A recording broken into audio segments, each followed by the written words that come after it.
മനസ്സിന്റെ കാര്യത്തിൽ എപ്പോഴും മറ്റൊരാളെ ആശ്രയിച്ചിരുന്നാൽ, മറ്റുള്ളവർ പറയുന്നത് കേട്ട് മറ്റുള്ളവർ പറയുന്നത് മാത്രം മനസ്സിലാക്കി അതിനനുസരിച്ച് വഴിതിരിഞ്ഞു പോയിക്കൊണ്ടിരിക്കുകയാണെങ്കിൽ എപ്പോഴാണ് നമുക്ക് സ്വന്തമായി തീരുമാനങ്ങൾ എടുക്കാൻ പറ്റുക? അതിന് പ്രധാനമായിട്ടും ഉണ്ടായിരിക്കേണ്ടത്, സ്വന്തമായി തീരുമാനങ്ങൾ എടുക്കണമെങ്കിൽ ഉണ്ടായിരിക്കേണ്ടത് മാനസികമായ സ്വാശ്രയത്വമാണ്. എന്താണ് മാനസിക സ്വാശ്രയത്വം എന്നുള്ളതാണ് ഇന്നത്തെ വിഷയം. പറയുന്നത് എങ്ങനെയാണ്? Mental self Reliance is the ability to guide through and live with inner clarity and balance. മാനസിക സ്വാശ്രയത്വം മനുഷ്യന്റെ ചിന്തയും വികാരവും തീരുമാനവും ബോധപൂർവം സ്വയം നിയന്ത്രിക്കാനുള്ള ശേഷിയാണ് മാനസിക സ്വാശ്രയത്വം. അടിമത്ത മനോഭാവം, ബാഹ്യസത്തകളോടുള്ള അന്ധവിധേയത്വം, ഭയം, അപജ്ഞാനം, ലക്ഷ്യബോധവും ജീവിതക്രമവും ഇല്ലായ്ക എന്നിവ ഈ മാനസിക സ്വാശ്രയത്വത്തെ തകർക്കുന്നു. മറ്റുള്ളവരുടെ അഭിപ്രായത്തിലും അംഗീകാരത്തിലും മാത്രം ആശ്രയിച്ചുള്ള മനസ്സ് സ്ഥിരത നഷ്ടപ്പെടുത്തും. അതുകൊണ്ട് മനസ്സിന്റെ സ്വാതന്ത്ര്യം വളർത്തുക അനിവാര്യമാണ്. ശാരീരിക ആരോഗ്യം മാനസിക ശക്തിക്ക് അടുത്തയാകുന്നു. ക്രമീകൃതമായ പ്രാണൻ മനസ്സിനെ സമതുലിതമാക്കുന്നു. ആത്മബോധവും പ്രകൃതിബോധവും ജീവിതത്തെ ശരിയായ ദിശയിൽ നയിക്കുന്നു. വ്യക്തമായ ജീവിത ഉദ്ദേശ്യം മനസ്സിന് സ്ഥിരത നൽകുന്നു. സ്ഥിരമായ സാധനയും ആവർത്തിച്ചുള്ള ആത്മപരിശോധനയും ബോധം ഉണർത്തുന്നു. ശ്രദ്ധയും ശാന്തമായ ചിന്തയും വികാരങ്ങളെ സമതുലിതമാക്കുന്നു. വൈകാരിക ബുദ്ധി ബന്ധങ്ങളെ ആരോഗ്യകരമാക്കുന്നു. സത്യസന്ധമായ ജീവിത രീതി മനസ്സിന് ആന്തരിക ശക്തി നൽകുന്നു.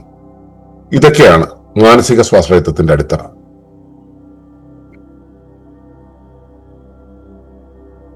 ഒരു സുസ്ഥിര ജീവന സമൂഹം അതിന്റെ സ്വാശ്രയത്വത്തില് അതിന്റെ സമ്പൂർണതയിലായിരിക്കണമെങ്കിൽ ഒരുപാട് തരം സ്വാശ്രയത്വങ്ങൾ ആവശ്യമാണ്. എല്ലാം കൂടെ ടോട്ടൽ ആയിട്ടുള്ള സ്വാശ്രയത്വം ആവശ്യമാണ്. പക്ഷെ അതിൽ തന്നെ ഉപസ്വാശ്രയത്വങ്ങൾ, മനസ്സിന് സ്വാശ്രയത്വം ആവശ്യമാണ്.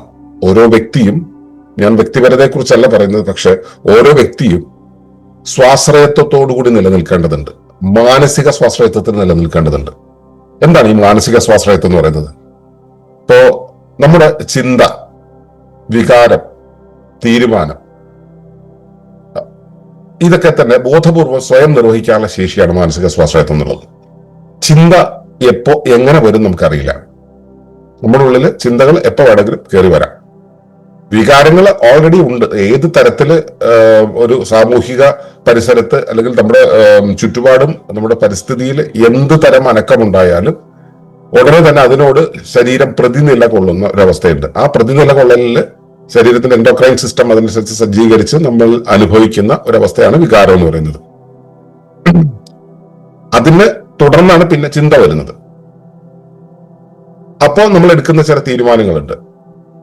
ഈ നമ്മുടെ പരിസരത്ത് ഒരു ചെറിയ ചലനമുണ്ടായി. ആ ചലനത്തിനനുസരിച്ച് നമ്മുടെ വികാരങ്ങൾ ഉണ്ടായി, അതിനെക്കുറിച്ച് ചിന്ത ഉണ്ടായി. ഒടുവിൽ നമ്മൾ ഒരു തീരുമാനത്തിലേക്ക് വരും.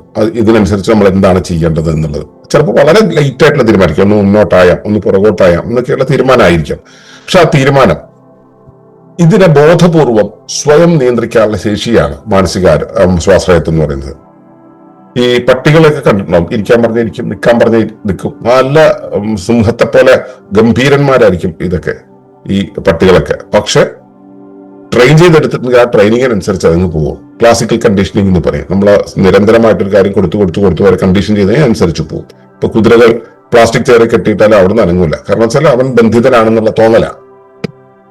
അപ്പോ അവന്റെ വികാരം, ചിന്ത, തീരുമാനം തുടങ്ങിയ കാര്യങ്ങള് മനുഷ്യന് അടിയറവ് വെച്ചിട്ടുണ്ട്. കുതിര മനുഷ്യന് അടിയറവ് വെച്ചിട്ടുണ്ട്. അതിനെയാണ് നമ്മൾ അടിമത്ത മനോഭാവം എന്ന് പറയുക. നമ്മൾ അടിമയാണ്. അവൻ പറയുന്നു, നമ്മൾ ചെയ്യുന്നു. അടിമത്ത മനോഭാവം. പിന്നെ ബാഹ്യസത്തകൾ. ഇപ്പൊ ഈ എന്റെ സന്തോഷം എന്ന് പറയുന്നത് എന്റെ ദൗത്യമാണ് എന്നുള്ളത് അറിയാതെ എന്റെ സന്തോഷത്തെ ഞാൻ വെളിയിലുള്ള വസ്തുക്കളോട്, വെളിയിലുള്ള സാഹചര്യങ്ങളോട്, വെളിയിലുള്ള വ്യക്തികളിൽ നിന്നും ഞാനത് കണ്ടെത്താൻ ശ്രമിക്കുകയാണെങ്കിൽ അത് അന്ധമായ വിധേയത്വമാണ്. നമുക്ക് വെളിയിലുള്ളതിനെ ആശ്രയിക്കാം, അത് തെറ്റല്ല. പക്ഷെ അതിനെ മാത്രം ആശ്രയിക്കുക, അതിനെ ആശ്രയിച്ചുകൊണ്ട് നമ്മളെപ്പോഴും തിരിഞ്ഞും പറഞ്ഞും നമ്മുടെ ജീവിതത്തെ കൊണ്ടുപോയിക്കൊണ്ടിരിക്കുക, അത് ശരിയായിട്ടുള്ള ഒരു പ്രവണതയല്ല. അപ്പോ ബാഹ്യസത്തകളോടുള്ള അന്ധമായിട്ടുള്ള വിധേയത്വം ഇത് നമ്മുടെ മാനസിക സ്വാശ്രയത്തെ തകർക്കുന്നതാണ്. അതുപോലെ വേറൊന്നാണ് ഭയം. ഒരു ബേസിക് ഇൻസ്റ്റിങ്ക്റ്റ് ആണ് ഭയം എന്ന് പറയുന്നത്. പക്ഷെ ഭയം എന്നുള്ളത് നിറഞ്ഞു നിൽക്കുകയാണെങ്കിൽ അത് സ്വാഭാവികമായിട്ടും നമ്മുടെ മാനസിക സ്വാശ്രയത്വത്തെ കേടുവരുത്തും. വേറെ ഒരു പുതിയ പുലിവാലാണ് പഴയ കാലത്ത് ഈ പുലിവാൽ ഉണ്ടെങ്കിലും പുതിയ പുലിവാലാണ് അപജ്ഞാനം എന്നുള്ളത്. അപജ്ഞാനം എന്ന് വെച്ച് കഴിഞ്ഞാൽ അജ്ഞാനമല്ല, അജ്ഞാനം അറിവില്ലായിരിക്കണം, അതുകൊണ്ട് വലിയ കുഴപ്പമൊന്നുമില്ല. അപജ്ഞാനം എന്ന് വെച്ചാൽ തെറ്റായ അറിവാണ്. ഈ തെറ്റായ അറിവ് നമുക്ക് ഉണ്ടെന്ന് വെച്ച് കഴിഞ്ഞാൽ നമ്മൾ പലപ്പോഴും ആ തെറ്റായ ഇൻഫർമേഷൻ അനുസരിച്ച് നമ്മുടെ ജീവിതത്തെ ചിട്ടപ്പെടുത്തും. ആധുനിക കാലത്ത് ഇൻഫർമേഷൻ ഓവർഫ്ലോ ഉണ്ടാകുന്നത് കൊണ്ട് തന്നെ ഈ അപജ്ഞാനം എന്നുള്ളത് ഇഷ്ടം പോലെയാണ്. എന്നുവെച്ചാൽ 0.00001% പോലും റിയാലിറ്റി എന്നുള്ള സംഭവം ഇല്ല. നമ്മൾ അപജ്ഞാനത്തിലാണ് ജീവിക്കുന്നത്. എല്ലാ കാര്യങ്ങളെക്കുറിച്ചും, ജീവിതത്തെക്കുറിച്ച്, ഭക്ഷണത്തെക്കുറിച്ച്, വസ്ത്രത്തെക്കുറിച്ച്, സമ്പദ് രീതിയെക്കുറിച്ച്, സ്വാശ്രയത്വത്തെക്കുറിച്ച്, സുസ്ഥിരതയെക്കുറിച്ച് എല്ലാം നമുക്ക് അപജ്ഞാനാണുള്ളത്. അതുപോലെ തന്നെ ഈ ജീവിതത്തിൽ ലക്ഷ്യബോധം, നമുക്ക് ജീവിതത്തിൽ ഒരു ലക്ഷ്യബോധമില്ല, അല്ലെങ്കിൽ ഒരു ക്രമമായിട്ടുള്ള രീതിയില്ല. ഇതൊക്കെ മാനസിക സ്വാശ്രയത്വത്തെ തകർക്കുന്നതാണ്. നമുക്ക് ഇങ്ങനെയൊക്കെ അതായത് നമ്മൾ ജീവിതത്തിന്റെ ഒരു ചിട്ടയിൽ ഇങ്ങനെ പോകുമ്പോൾ ജീവിതത്തിന് പ്രത്യേകിച്ച് ലക്ഷ്യങ്ങളൊന്നും ഇല്ലാതെ വന്നു കഴിഞ്ഞാൽ പിന്നെ ഇങ്ങനെ ഫ്ലോ ചെയ്ത് പോവുകയുള്ളൂ. ആ ഒഴുകി വന്ന വഴിയിൽ ഇങ്ങനെ പോയിക്കൊണ്ടിരിക്കുക എന്നുള്ളത് മാത്രമേ ഉള്ളൂ. പലപ്പോഴും നമ്മുടെ ജീവിതം എന്ന് പറയുന്നത് മറ്റുള്ളവരുടെ അഭിപ്രായം ഉണ്ടല്ലോ, മറ്റുള്ളവരെന്തു പറയും, മറ്റുള്ളവർ അപ്രീഷിയേറ്റ് ചെയ്യോ എന്നുള്ളത്. മലയാളിയെ കുറിച്ച് അങ്ങനെ പറയുന്നുണ്ടല്ലോ, ജനിച്ചു മരിച്ചു, അതിന്റെ ഇടയിൽ മറ്റുള്ളവരെന്തു പറയും എന്ന് പറഞ്ഞിട്ട് ജീവിച്ചു എന്നാണ് പറയുക. അപ്പൊ മറ്റുള്ളവരുടെ അഭിപ്രായത്തിനും അംഗീകാരത്തിനും മാത്രം ആശ്രയിച്ചിട്ടുള്ള മനസ്സുണ്ടല്ലോ, അത് സ്ഥിരത നഷ്ടപ്പെടുത്തും. കാരണം മറ്റുള്ളവരാണ് തീരുമാനിക്കുന്നത്. അവർ പറയും എന്തു വേണം എന്നുള്ളത്, അല്ലെങ്കിൽ അവർ അതിന് കമന്റ് ചെയ്യും. അപ്പൊ ഈ കമന്റ് ചെയ്യും എന്നുള്ള പ്രതീക്ഷയിലാണ് നമ്മൾ കാര്യങ്ങൾ തീരുമാനിക്കുന്നത്. നമുക്ക് നമ്മുടേതായിട്ടുള്ള തീരുമാനങ്ങൾ മുമ്പോട്ട് വരുത്തില്ല. അപ്പോ ഈ മനസ്സിന്റെ സ്വാതന്ത്ര്യം എന്നുള്ളത്, മറ്റുള്ളവർ എന്ത് പറയും, മറ്റുള്ളവരുടെ അഭിപ്രായം എന്താ, അവരുടെ അംഗീകാരം എന്താ, മറ്റുള്ളവർ നമ്മളെ പരിശീലിപ്പിച്ചത് എന്താ, മറ്റുള്ളവർ ഡിമാൻഡ് ചെയ്യുന്നത് എന്താ, ഈ കാര്യങ്ങളിൽ നിന്ന് വ്യത്യസ്തമായിട്ട് ഒരു സ്വാതന്ത്ര്യം എന്നുള്ളത്, നമുക്ക് മാനസിക സ്വാതന്ത്ര്യം എന്നുള്ളത് അനിവാര്യമാണ്. ഓക്കെ, അപ്പോ അത് ഉണ്ടാവുക എന്ന് മാത്രമല്ല, അത് വളർത്തിക്കൊണ്ടുവരികയും കൂടെ വേണം. മാനസിക സ്വാതന്ത്ര്യം എന്നുള്ളത് വളർത്തിക്കൊണ്ടുവരികയും വേണം. അപ്പൊ ഇതിൽ ഏറ്റവും ആദ്യം മാനസിക സ്വാതന്ത്ര്യം ഉണ്ടാവണമെങ്കിൽ ഏറ്റവും ആദ്യം വേണ്ടത് ശാരീരികമായിട്ടുള്ള ആരോഗ്യമാണ്. ഒരു നല്ല സ്ട്രോങ് ആയിട്ടുള്ള ശരീരത്തിലാണ് സ്ട്രോങ് ആയിട്ടുള്ള മനസ്സുണ്ടാവുക. നമ്മളെ യോഗത്തിന്റെ ഭാഷയിൽ പറഞ്ഞ അന്നമയ കോശം കൃത്യമായിരിക്കണം എന്നാണ് മനോമയ കോശം ശരിയായിട്ട് വരിക. അപ്പോ മനസ്സ് എന്ന് പറയുന്നത് കൃത്യമായിട്ട് പ്രവർത്തിക്കണമെങ്കിൽ, മനസ്സിന് സ്റ്റാൻഡ് അലോൺ ആയിട്ട് പ്രവർത്തിക്കണമെങ്കിൽ, അത് ഇരിപ്പിടമായിട്ടുള്ള ശരീരത്തിന്, മനസ്സിന്റെ ഇരിപ്പിടമായിട്ടുള്ള ശരീരത്തിന് കൃത്യമായ ഒരു സ്ട്രെങ്ത് ഉണ്ടാവണം, ഹെൽത്ത് മോഡ് ഉണ്ടാവണം, ഒരു ശരിയായ രീതിയിലുള്ള ആരോഗ്യം ഉണ്ടായിരിക്കണം. അപ്പൊ ശാരീരിക ആരോഗ്യം മാനസിക ശക്തിക്ക് അടിത്തറയാവുന്നുണ്ട്. ഓക്കെ, പിന്നെ ഈ ശരീരത്തെ അതിനെ ചലിപ്പിക്കുന്നത്, ശരീരത്തിന്റെ പ്രവർത്തനങ്ങളെ പ്രദാനം ചെയ്യുന്നത് എന്താ? അത് പ്രാണനാണ്, ശ്വാസം എന്ന് പറയുന്നത്. അത് ക്രമത്തിലാണെങ്കിൽ, അത് റാൻഡമായിട്ട് പലർക്കും പലതരത്തിൽ ഇങ്ങനെ പ്രവർത്തിക്കാറുണ്ട്. അത് റാൻഡമായിട്ട് പ്രവർത്തിക്കുകയാണെങ്കിൽ, ഒരു ഓർഡർലെസ് ആയിട്ട് പ്രവർത്തിക്കുകയാണെന്ന് വെച്ചാൽ ആരോഗ്യം കൃത്യമാവില്ല, ശരീര പ്രവർത്തനങ്ങൾ കൃത്യമാവില്ല, മനസ്സിന്റെ ഗതിവിഗതികളെല്ലാം തന്നെ കുഴഞ്ഞു മറിഞ്ഞുകൊണ്ടിരിക്കും. അപ്പൊ അതിന് പ്രധാനമായിട്ടും വേണ്ടത് വെച്ചാൽ ക്രമീകൃതമായ പ്രാണനാണ്. അതിന് പ്രാണസാധനയാണ് അതിനുള്ള വഴി, അത് ക്രമീകരിക്കാൻ വേണ്ടി. അപ്പൊ മനസ്സിനെ സമതുലിതമാക്കാൻ ക്രമീകൃതമായ പ്രാണന ആവശ്യമുണ്ട്. ഓക്കെ, പിന്നെ ആത്മബോധം, ഞാൻ ആരാ, എന്താ, എവിടെയാന്നുള്ളത്, അതിന്റെ തുടർച്ചയാണ്, അല്ലെങ്കിൽ അതിന്റെ കുറച്ചുകൂടെ വിസ്തൃതമായ രൂപമാണ് പ്രകൃതിബോധം. ഞാൻ എവിടെയാണ്, ഞാൻ എന്റെ പൊസിഷൻ എവിടെയാണ്, ഞാൻ എന്തുകൊണ്ടാണ് ഇങ്ങനെ പ്രവർത്തിക്കുന്നത്, പ്രകൃതിബോധം ഉണ്ടെങ്കിൽ നമുക്ക് മനസ്സിലാവുകയുള്ളൂ. ആ പ്രകൃതിബോധവും ആത്മബോധവും ഉണ്ടെങ്കിൽ നമുക്ക് സ്വാഭാവികമായിട്ടും ജീവിതത്തെ കൃത്യമായ രീതിയിൽ കൊണ്ടുപോകാൻ കഴിയും. അവിടെ മനസ്സിന് നല്ല ബാലൻസ് വരും. പക്ഷെ ഇത് ഉണ്ടാവണമെങ്കിൽ എന്തു വേണം? ഈ ആത്മബോധവും പ്രകൃതിബോധവും വേണമെങ്കിൽ സദ്ഗുരുക്കന്മാരെയും സത്സംഗങ്ങളെയും നമ്മൾ കൊണ്ടു നടക്കണം, ജീവിതത്തിൽ കൊണ്ടു നടക്കണം. അങ്ങനെയാണെങ്കിൽ മാത്രമാണ് ഈ പ്രകൃതിബോധവും ആത്മബോധവും നമ്മൾ ഉണ്ടാവുക. പിന്നെ ജീവിതത്തിൽ ഒരു പർപ്പസ് ഉണ്ടല്ലോ. ഈ പർപ്പസ് ഇത്തരം സത്സംഗങ്ങളിലൊക്കെ പോയി കഴിഞ്ഞാൽ ഉറപ്പായിട്ടും നമ്മുടെ ജീവിതത്തിന്റെ പർപ്പസിനെ കുറിച്ച് നമ്മൾ അറിയാൻ തുടങ്ങും. ഇതൊന്നും പോയില്ലെങ്കിലും ഉള്ളിൽ അന്വേഷണമുള്ളവന് ആ പർപ്പസിനെ കുറിച്ചുള്ള അന്വേഷണവും അതിന്റെ വിളിയും വന്നുകൊണ്ടിരിക്കും. അപ്പൊ ആ ജീവിതത്തിന്റെ പർപ്പസ്, വ്യക്തമായ ജീവിത ഉദ്ദേശ്യം എന്ന് നമുക്ക് ബോധ്യമായാൽ, എന്നുവെച്ചാൽ ജീവിതത്തിന്റെ പർപ്പസ് എന്താണ് എന്നുള്ളതിനെ കുറിച്ച് ബോധ്യമായാൽ, അത് അറിയണമെങ്കിൽ നല്ല സദ്ഗുരുക്കന്മാരുടെ സപ്പോർട്ട് വേണം. അതുപോലെ തന്നെ നമ്മുടെ വാസനകളെ നിരീക്ഷിക്കാനുള്ള, ധർമ്മത്തെ നിരീക്ഷിക്കാനുള്ള പാകം വേണം. അതെന്തെന്ന് വെച്ച് കഴിഞ്ഞാൽ നമുക്ക് കൃത്യമായിട്ട് ജീവിത ഉദ്ദേശ്യത്തെ മനസ്സിലാക്കാൻ കഴിയും. എന്തിലേക്കാണ് നമ്മൾ പോകുന്നത്, എന്താണ് ജീവിതത്തിന്റെ പർപ്പസ് എന്നുള്ളത്, അത് മനസ്സിന് സ്ഥിരത നൽകും. എന്ന് വെച്ചാൽ അങ്ങോട്ടേക്കും ഇങ്ങോട്ടേക്കും പോകേണ്ട കാര്യമില്ല. നമ്മളിപ്പോ പാലക്കാട്ടേക്ക് ഇവിടെ നിന്ന് പോവുകയാണെങ്കിൽ എന്റെ വണ്ടിയുടെ മറ്റേ ഹാൻഡിൽ ബാർ പാലക്കാട്ടേക്ക് മാത്രമായിരിക്കും കേന്ദ്രീകരിച്ചിരിക്കുക. അത് കൊല്ലങ്കോട്ടേക്കോ പൊള്ളാച്ചിയിലേക്കോ തിരിഞ്ഞിരിക്കില്ല, നേരെ അങ്ങോട്ടേക്കായിരിക്കും തിരിഞ്ഞിരിക്കുക. അപ്പൊ അതുപോലെ വ്യക്തമായ ജീവിത ഉദ്ദേശ്യം മനസ്സിൽ സ്ഥിരത നൽകും, ഡീവിയേഷൻസ് ഉണ്ടാവില്ല. പിന്നെ സ്ഥിരമായ സാധനയും ആവർത്തിച്ചുള്ള ആത്മപരിശോധനയും ബോധത്തെ ഉണർത്തി നിർത്തും. സാധന എന്ന് വെച്ചാൽ എന്താണ്? നമ്മൾ ആവർത്തിച്ച് ഒരു ധർമ്മം ചെയ്യുക വഴി നമ്മുടെ ഉപരിവ്യവസ്ഥയുമായി ആന്തരിക വ്യവസ്ഥയുമായിട്ടും ക്രമീകൃതമാകുന്ന, അലൈൻഡ് ആവുന്ന, സിൻക്രണൈസ്ഡ് ആവുന്ന ഒരവസ്ഥയാണ് സാധന എന്ന് പറയുന്നത്. അപ്പോൾ സാധനകളിലായിരിക്കുന്ന സമയത്ത് നമ്മുടെ ബോധം, അതായത് ഉയർന്ന ബോധം ഉണ്ടല്ലോ, പ്രകൃതിയുടെ ബോധവും നമ്മുടെ ബോധവും എല്ലാം ഏകീഭാവത്തിലായിരിക്കും. അതുകൊണ്ട് തന്നെ കോൺഫ്ലിക്റ്റുകൾ ഉണ്ടാവില്ല. ആ ബോധം ഉണർന്നിരിക്കുന്ന സമയത്താണ് നമുക്ക് നമ്മുടെ ഞാൻ എന്ത് എന്നുള്ളതിന് വ്യക്തമായിട്ട് തിരിച്ചറിയാം. അവിടെ നമ്മൾ ആ തിരിച്ചറിയുന്നതിന്റെ ഭാഗമായിട്ട് തന്നെ നമ്മൾ ഒരു കാര്യം കൂടെ ചെയ്യാറുണ്ട്, ആത്മപരിശോധന ചെയ്യേണ്ടതുണ്ട്. നമ്മൾ എന്താണ് ഇപ്പൊ ഇവിടെ എത്തി നിൽക്കുന്നു, എങ്ങനെയാണ്, അതിലെന്തെങ്കിലും തിരുത്തൽ ആവശ്യമുണ്ടോ എന്നുള്ള കാര്യങ്ങളെല്ലാം തന്നെ നമ്മൾ നോക്കേണ്ടതുണ്ട്. പിന്നെ നമ്മുടെ ജീവിതത്തിൽ എവിടേക്കാ പോകുന്നത്, എന്താ ചെയ്യുന്നത്, ഈ വർത്തമാനകാലത്ത് എന്താണ് നമ്മൾ ചെയ്യുന്നത് എന്നുള്ള കാര്യങ്ങളിൽ ശ്രദ്ധയുണ്ടായിരിക്കണം. നമ്മൾ ശരിയായ രീതിയിൽ ശ്രദ്ധിക്കണം. അതുപോലെ തന്നെ നമ്മുടെ ചിന്തയുണ്ടല്ലോ, ചിന്തയ്ക്ക് ക്ലാരിറ്റി ഉണ്ടാവണമെന്നുണ്ടെങ്കിൽ അത് ശാന്തമായി പോകണം. ശ്വാസം താറുമാറായി പോയിക്കൊണ്ടിരിക്കുമ്പോൾ, പലതരം ലക്ഷ്യങ്ങളിലേക്ക് പോയിക്കൊണ്ടിരിക്കുമ്പോൾ, പലതരം ഉദ്ദേശ്യങ്ങളിലേക്ക് പോയിക്കൊണ്ടിരിക്കുമ്പോൾ, പലരാൽ സ്വാധീനിക്കപ്പെടുന്ന സമയത്ത്, ഇപ്പൊ സോഷ്യൽ മീഡിയ എന്നുള്ള സാധനം ഉണ്ടല്ലോ, സോഷ്യൽ മീഡിയ ഉണ്ടെങ്കിൽ തന്നെ നിമിഷം പ്രതി നമ്മൾ സ്വാധീനിക്കപ്പെട്ടുകൊണ്ടിരിക്കുകയാണ്. അപ്പോ ആ സമയത്തെല്ലാം ഈ സ്വാധീനം ഉണ്ടാകുമ്പോൾ ചിന്തയ്ക്ക് ശാന്തത ഉണ്ടാവില്ല. ചിന്തയ്ക്ക് മുമ്പേ നമ്മളിൽ ഉണ്ടാകുന്ന വികാരങ്ങൾക്ക് ശാന്തത ഉണ്ടാവില്ല. അപ്പോ ശാന്തമായ ചിന്തയും വികാരങ്ങളും നമുക്ക് ഉണ്ടാവണമെന്നുണ്ടെങ്കിൽ നമ്മൾ ഈ മറ്റൊന്നിലും പോകാതെ സൂക്ഷിക്കാനുള്ള, നമ്മളെ അനന്യമായി നിലനിർത്താനുള്ള ശ്രദ്ധ ഉണ്ടാവണം. ശരിയായ ഇടത്തു മാത്രമേ നമ്മൾ ചേർന്ന് പോകൂ എന്നുള്ള ശ്രദ്ധ ഉണ്ടാവണം. അപ്പോഴാണ് ശാന്തമായ ചിന്തയും വികാരങ്ങളും നമുക്ക് ഉണ്ടാവുക. അവിടെയാണ് നമ്മൾ ബാലൻസ്ഡ് ആവുക. ഇനി നമ്മൾ ഓരോ നിമിഷവും നമ്മുടെ ചുറ്റുപാടുമായിട്ട് ബന്ധപ്പെട്ടുകൊണ്ടിരിക്കുന്നു, ചുറ്റുപാടുള്ള വ്യക്തികളുമായി ബന്ധപ്പെട്ടുകൊണ്ടിരിക്കുന്നു.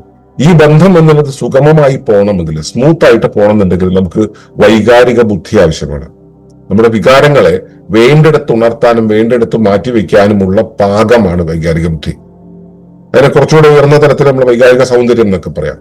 വികാരങ്ങളെ വേണ്ടും വിധം പ്രയോജനപ്പെടുത്താനുള്ള ഒരു ശേഷി, എന്നുവെച്ചാൽ ഭയം വന്നു, ആ ഭയത്തിൽ നിന്നും മാറിപ്പോകാനുള്ള ശേഷി, അതും വൈകാരിക ബുദ്ധി തന്നെ.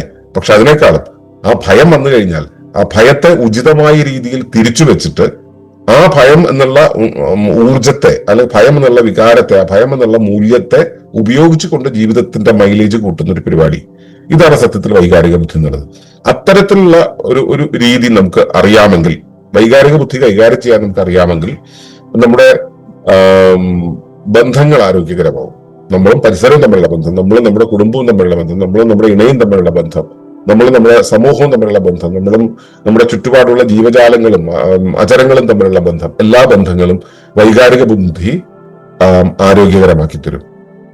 ഇതിന്റെയൊക്കെ അപ്പുറത്ത് സത്യസന്ധമായ ജീവിത രീതി, അത് അവരവരോട് തന്നെ സത്യസന്ധത തന്നെയാണ്. ആരെങ്കിലും പറ്റിക്കാനോ അല്ലെങ്കിൽ ആരെങ്കിലും നുണ പറഞ്ഞിട്ടോ ഒക്കെ ജീവിക്കുന്ന ഒരു ജീവിത രീതി ഉണ്ടെങ്കിൽ അത് നമുക്ക് മനസ്സിന് തീരെ ശക്തി നൽകില്ല. ഇപ്പോ ഇവിടെ ഗുരുകുലത്തിൽ വരുന്ന ആളുകളെല്ലാം തന്നെ ശരിയായ കാര്യങ്ങൾ ചെയ്ത് ശരിയായ രീതിയിൽ സമീപിക്കുന്നവരാണെന്നൊക്കെയാണ് വെപ്പ്. എന്നിട്ട് ഇവിടെ വന്നിരുന്നിട്ട് ചില ആളുകള് ഞാനിപ്പോ മറ്റേ വടകരയിലാണ്, അല്ലെങ്കിൽ ഞാനിപ്പോ കോയമ്പത്തൂരാണെന്ന് പറയുന്നത് കേൾക്കാം ഫോണിൽ കൂടെ. നമുക്ക് ആ സത്യം വിളിച്ചു പറയാൻ, സത്യത്തെ തുറന്നു വെക്കാനുള്ള ഒരു ഒരു ഒരു ഫാക്കൽറ്റി ഇല്ല എന്നുള്ളതാണ്. ഞാൻ സ്ഥലത്തില്ല, ഞാൻ വെളിയിലാണെന്ന് പറയുന്നത് പോലും കുഴപ്പമില്ല. അതേസമയം മറ്റൊരിടത്താണെന്ന് പറഞ്ഞ് ബോധിപ്പിക്കുന്ന ഒരാളുടെ ഒരു മാനസികാവസ്ഥ എന്തായിരിക്കും? അവരെ കുറിച്ച് അവരുടെ ചുറ്റുപാടുള്ള വ്യക്തികൾക്ക് ഉണ്ടാവുന്ന കാഴ്ചപ്പാട് എന്തായിരിക്കും? ആ കാഴ്ചപ്പാടുകൾ ഇത് പൊതുജീവിതത്തിൽ അവർ കണ്ടുകൊണ്ടിരിക്കുകയല്ലേ. അതുകൊണ്ട് തന്നെ സ്വന്തം വ്യക്തിത്വത്തെക്കുറിച്ച് അവർക്കുണ്ടാവുന്ന കാഴ്ചപ്പാടുകൾ ഉണ്ടായിരിക്കും. അപ്പോ അവിടെ നമുക്ക് എന്താ പറയാ, ആന്തരികമായ ശക്തി ഉണ്ടാവില്ല. നമുക്ക് ഒരുതരം ദ്രവീകരിച്ച അവസ്ഥയായിരിക്കും ഉണ്ടാവുക. അപ്പൊ അതിന് പകരം സത്യസന്ധമായിട്ടുള്ള ഒരു ജീവിത രീതി ഉണ്ടെന്ന് വെച്ചാൽ മനസ്സിന് ആന്തരികമായ ശക്തി കിട്ടും. സത്യസന്ധത നമ്മൾ പുലർത്തി കഴിഞ്ഞിട്ടുണ്ടെങ്കിൽ നമുക്ക് ആന്തരിക ശക്തി ഉറപ്പായിട്ടും കിട്ടും. കാരണം ഞാൻ ചെയ്തത് ശരിയാണ്, എന്റെ വഴി ക്ലിയർ ആണ് എന്നുള്ള കോൺഫിഡൻസ് അവിടെ കിട്ടും. അപ്പോൾ ഇങ്ങനെയൊക്കെ ഉണ്ടെങ്കിലാണ് നമ്മുടെ മാനസിക സ്വാശ്രയത്വം എന്നുള്ളത് നിലനിൽക്കുക. അപ്പോ മനസ്സിലാക്കുക, മാനസിക സ്വാശ്രയത്വം എന്ന് പറയുന്നത് മറ്റൊന്നിനെയും ആശ്രയിക്കാതെ സ്വന്തം മനസ്സിനെ, വികാരങ്ങളെ, ചിന്തയെ, തീരുമാനങ്ങളൊക്കെ കടത്തി കൊണ്ടുപോകുവാനുള്ള ശേഷിയാണ്. ഈ സ്ലേവറി, അതുപോലെ തന്നെ നമ്മൾ മറ്റേ ബ്ലൈൻഡ് ആയിട്ടുള്ള ലോയാലിറ്റി, ഫിയർ, പിന്നെ മിസ്ഇൻഫർമേഷൻ, അതുപോലെ തന്നെ ഡിസോർഡർ, ലാക്ക് ഓഫ് ഡെസ്റ്റിനി, ഇതൊക്കെ ഉണ്ടെന്ന് വെച്ച് കഴിഞ്ഞാൽ ഈ പറയുന്ന മാനസിക സ്വാശ്രയത്വം എന്നുള്ള സംഭവം ഉണ്ടാവില്ല. എപ്പോഴും മറ്റുള്ളവരെ ആശ്രയിക്കാതെ ജീവിക്കാൻ, മറ്റുള്ളവരുടെ അഭിപ്രായം, അംഗീകാരത്തെ ആശ്രയിക്കാതെ ജീവിക്കാനുള്ള ഒരവസ്ഥ ഉണ്ടെങ്കിൽ മാത്രമാണ് മനസ്സിന് സ്ഥിരത ഉണ്ടാവുക. അപ്പോ മനസ്സിന്റെ സ്വാതന്ത്ര്യം നമ്മൾ സൂക്ഷിക്കേണ്ടതുണ്ട്. പിന്നെ അതിന് ഏറ്റവും ആദ്യം വേണ്ടത് ശരീരത്തിന്റെ ആരോഗ്യമാണ്. ശരീരത്തിന് ആരോഗ്യമാണെങ്കിലാണ് കൃത്യമായിട്ട് മനസ്സ് പ്രവർത്തിക്കുക. പിന്നെ പ്രാണന്റെ ക്രമീകരണം, അത് മനസ്സിനെ ബാലൻസ് ചെയ്ത് കൊണ്ടുപോകും. പിന്നെ ആത്മബോധവും പ്രകൃതിബോധവും ശരിയായ ദിശയിലേക്ക് നയിക്കും. വ്യക്തമായ ജീവിത ഉദ്ദേശം സ്ഥിരത നൽകും. സ്ഥിരമായ സാധനയും ആവർത്തിച്ചുള്ള ആത്മപരിശോധനയും ബോധം ഉണർത്തി നിർത്തും. ശ്രദ്ധയും ശാന്തമായ ചിന്തയും വികാരങ്ങളെ സമതുലിതമാക്കും. വൈകാരിക ബുദ്ധി ബന്ധങ്ങളെ ആരോഗ്യകരമാക്കും. സത്യസന്ധമായ ജീവിതശൈലി മനസ്സിന് ആന്തരിക ശക്തി നൽകും. ഇത്രയും ഉണ്ടെങ്കിൽ മെന്റൽ സെൽഫ് റിലയൻസ് എന്നുള്ളൊരു അവസ്ഥ നമുക്ക് കൈവരിക്കാനാവും. ഒരു സ്വാശ്രയ സമൂഹത്തിലെ പൗരനാകുന്ന ഒരു വ്യക്തിക്ക് ഈ കാര്യങ്ങളിൽ അത് ഉണ്ടായിരിക്കണം. ഇത് വ്യക്തിപരതയെ പ്രൊമോട്ട് ചെയ്യാൻ വേണ്ടി പറയുന്നതല്ല. വ്യക്തിപരതയല്ല ഇത്. സർവപരതയിലേക്ക് ലയിക്കുന്നതിന് മുമ്പ് ആ ഘടകത്തിന്റെ ശുദ്ധി എന്നുള്ളത് ആവശ്യമാണ്. സർവപരത എന്ന് വെച്ചാൽ നമ്മളൊരു കമ്മ്യൂണിറ്റിയെ ഉരുവാക്കുന്നതിന് മുമ്പ് ആ കമ്മ്യൂണിറ്റിന്റെ ഭാഗമാകാനുള്ള അടിസ്ഥാന യോഗ്യത ആർജിക്കേണ്ടത് ആവശ്യമാണ്. ആ അടിസ്ഥാന യോഗ്യതയുടെ ഭാഗമായിട്ടാണ് ഈ മാനസിക സ്വാശ്രയത്വം എന്നുള്ളൊരവസ്ഥ ഉണ്ടാവുന്നത്. ഈ മാനസിക സ്വാശ്രയത്വം ഒരു വ്യക്തിക്ക് ഉണ്ടാവുകയും മറ്റൊരു വ്യക്തിക്ക് ഉണ്ടാവുകയും അങ്ങനെ കുറച്ചു വ്യക്തികൾക്ക് ഉണ്ടാവുകയും ഇവരെല്ലാം കൂടെ ചേർന്ന് ഒരു കമ്മ്യൂണിറ്റി രൂപീകരിക്കുകയും ചെയ്തിട്ടുണ്ടെങ്കിൽ ആ കമ്മ്യൂണിറ്റിക്ക് ഉയർന്ന തലത്തിലുള്ളൊരു മാനസിക സ്വാശ്രയത്വം ഉണ്ടായിരിക്കും. അങ്ങനെ ഒരു അവസ്ഥയിൽ മാത്രമേ സസ്റ്റൈനബിലിറ്റി എന്നുള്ളത് സാധ്യമാകൂ എന്നത് കൂടെ ഓർമ്മിപ്പിച്ചുകൊണ്ട് നിർത്തുകയാണ്. നന്ദി, നമസ്കാരം. തുടർന്നു കാണുന്നതിന് മുമ്പായി ഈ വിഷയം ഇഷ്ടമായെങ്കിൽ ഒന്ന് ലൈക്ക് ചെയ്യുക, കമന്റ് ചെയ്യുക, ഷെയർ ചെയ്യുക. നിങ്ങൾ പ്രകൃതിയെ ഇഷ്ടപ്പെടുന്നുവെങ്കിൽ ഈ ചാനൽ ഒന്ന് സബ്സ്ക്രൈബ് ചെയ്യുക.